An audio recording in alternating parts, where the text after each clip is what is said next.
and look to punish you.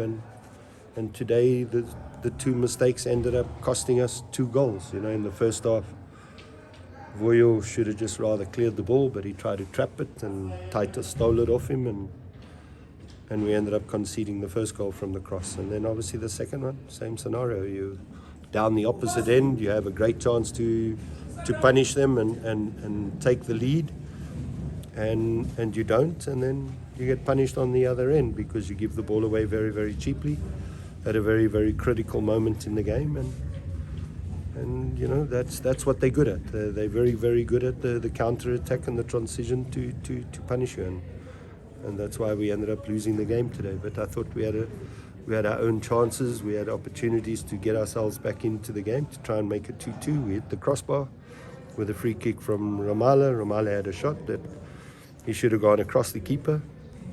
So we had enough opportunities to get ourselves back into the game. Coach, the inconsistency in results, seeing how packed up it is there, between 2 and even 9 to a certain extent. How costly are they, especially now? Yeah, I said this, on SuperSport, that today was a 6-pointer at the end of the day. Not only with the fact that we're playing Stellenbosch and we can create a little gap there, but obviously we could create a gap from ourselves and those that are laying 8th and 9th, so there's the disappointment that, we at least would have preferred to have collected all 3, or even a point. Would have been better for us today than the loss, but it is what it is. Our situation is still a far more comfortable situation than most, and if we can go out and win our next couple of matches, we'll see ourselves back in that fight for the top 3. Coach, when you came in, what did you find was most impressive about this team? Obviously, when you find a team in the top 8, there's something they're doing right. And what have you found that really needs a lot of work to look into? I think obviously there's a lot of talent here, and there's a lot of experience in this team.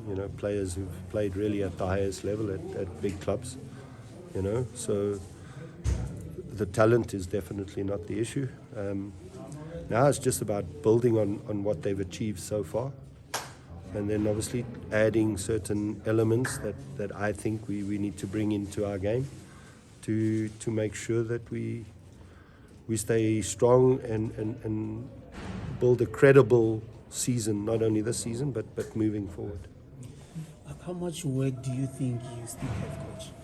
No, there's still quite a bit that I have to do, in terms of the playing style that I want. Today it was a little bit better in terms of our possession and our build-up. But in the final third, I don't think there was enough creativity. I don't think there was enough penetration. So those are certain areas that we need to work on. And then obviously the mistakes, the ability to keep the ball, making the right decisions. My 2 games that I've been in charge now, the 3 goals come from crosses, and we don't seem to be able to deal with the balls coming into the box. So those are areas that we obviously need to figure out what is the issue. Is it because our defense is not dealing with it? Is it because the keeper's not coming out? So these are all things that I'll analyze, and now that we have the FIFA break, I can sit and work on those elements to look to improve them.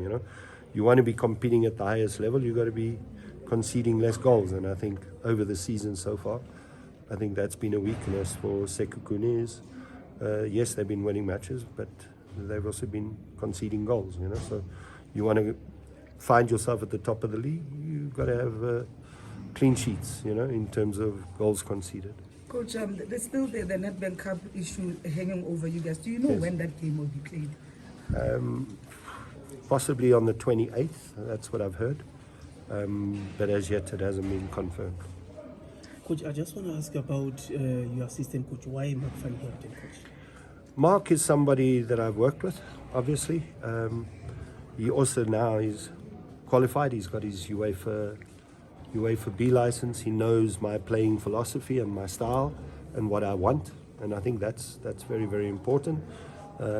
Paulus obviously will learn, and as someone I know from his playing days. So I think it's always important to have people around you that understand the way you think as a coach and the way you want to play as a coach,